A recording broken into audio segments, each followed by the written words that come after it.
buta. Enggih, sendika dawuh Kanjeng Prabu Dasamuka.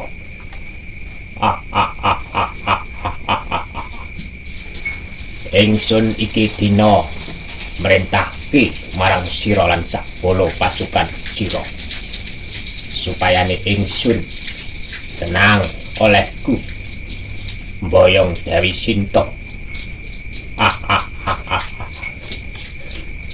Encih Kanjeng Prabu, kula kalih sedaya pasukan panjenengan dalem badhe nindakake perintah panjenengan.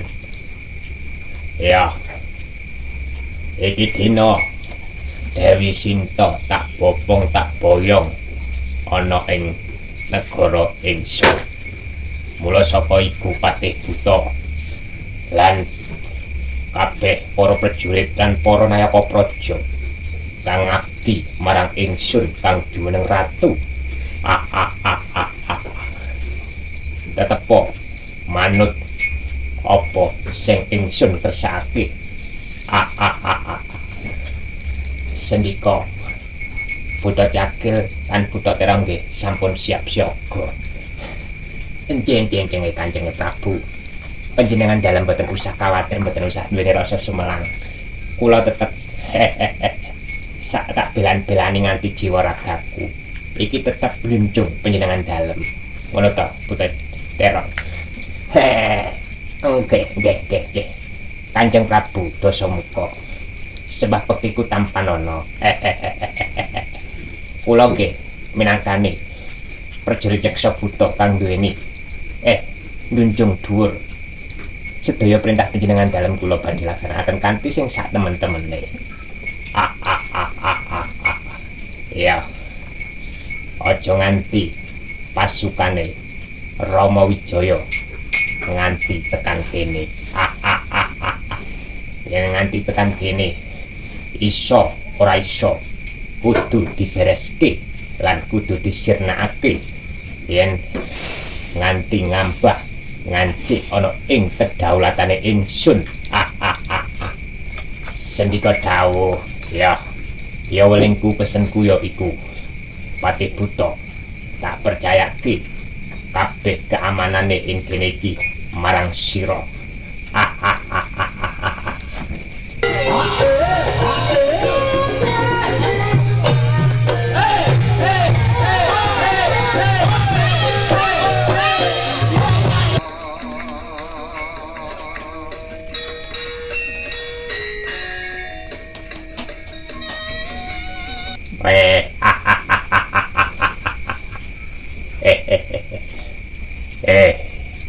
Pisana. Kepiye, Buta? Kok kepiye? Apa kowe ora ngerti aku sapa jenengku sapa aku? Aku kang diarani wakile wakul. Kepiye iki, to Buta? Kepiye? Aku Bupati ana ing Prajan Buta kene iki. Aku wis nampa dawuh dalem panjenengan dalem Prabu Dasamuka. Sapa wae yaiku pasukane Rama Wijaya ora bakal bisa ngampih nganti ana ing kene iki. Sapa sira? Aku kautus dening Kakang Rama Wijaya. Kepiye? Rama Wijaya? Iya. Ya. Kowe tekan kene iki ape setor nyawa ta apa? Mangatina sira sing jenenge Patih Buta mestine duwe bawaan sing akeh banget. Ana Buta Cakil. Siap. Nggih. Yen gelem tak kandhani alung bali saka papan panggonan kene. Iki ngono tinimbang kowe pecat nyawamu saka ragamu. Ya mestine kowe ku bali mung jenengmu asmamu sing bali. Yen kowe nganti bacutke mlebu ngambah ngancik ana ing panguwasaning Prabu dalem Dasamuka. Ya mestine bangsa Yaksa Buta sing ora ketung siji cacahe, ora ketung pira jumlahe, bakale mloro awakmu, nggih. Bener, bener kuwi. Yen aku meringatno awakmu iki ya bukannya aku wedi ora. Iki mau aku ya kabeh bareng-bareng bola sak kanca pasukane Yeksa Buta. Iki ngono mendukung penuh perintahipun Sang Prabu Dalem. Yen sapa wae pasukane Ramawijaya ing ngambah ngancik kene iki tentune adekane para Yeksa Buta sing duweni digdaya sing luar biasa. Ger. Ngerti dhewe. Kabeh prajurit wis tak siagakake kanggo mboelani apa sing dadi mandate Sang Prabu Dalem iki mau. Sapa jenengmu, Ger? Aku Pangeran Lesmana. Lesmana. Ya. Tinimbang kowe kepengin slamet uripmu ora pecat nyawamu saka ragamu, mending bali wae saka papan kene. Ora bisa, Patih Buta. Yen aku nampa tugas saka Kakang Prabu Ramawijaya supaya nek iso nggawa bali Dewi Sinta, yen aku bakal sak kiat-kiatku sak iso-isoku tetep aku iso merjuangake apa sing dadi perintah Kakang Prabu, iya Kakang Prabu Ramawijaya.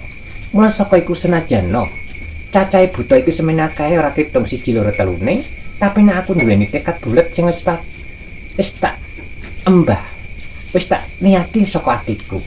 Yen aku kudune bisa ora bisa bali yen aku ra iso nampa tugas iki. Bocah wingi sole.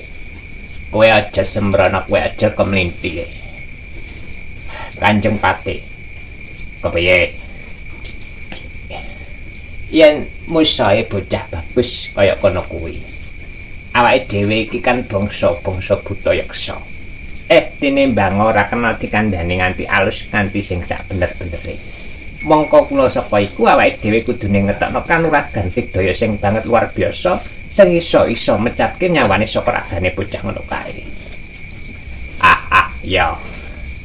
Bener. Ya. Bekecake. Sendika dawuh Kanjeng Patih. Iki ngono tak pasrahne marang awakmu lan sak bala kancamu. Wis tak pantune kadoan. Sepira digdayane Lesmana Kil. Ana uji coba. Sip. Iki ngono aku entuk mandat saka Kanjeng Patih Buta. Yen aku kudune dikon nyuji coba. Sepira digdayane Lesmana adine Ramawijaya. Ya, Ger. Tinimbang kowe gelem bali ana ing papan panggonan kene iki tentune kowe bakal cilaka lan bakal nyesel nggurine yen kowe ora gelem bali saka papan kene iki. Lah, mula saka iku Lesmana. Kepiye Buta Cakil? Kok kepiye? Buta Terong.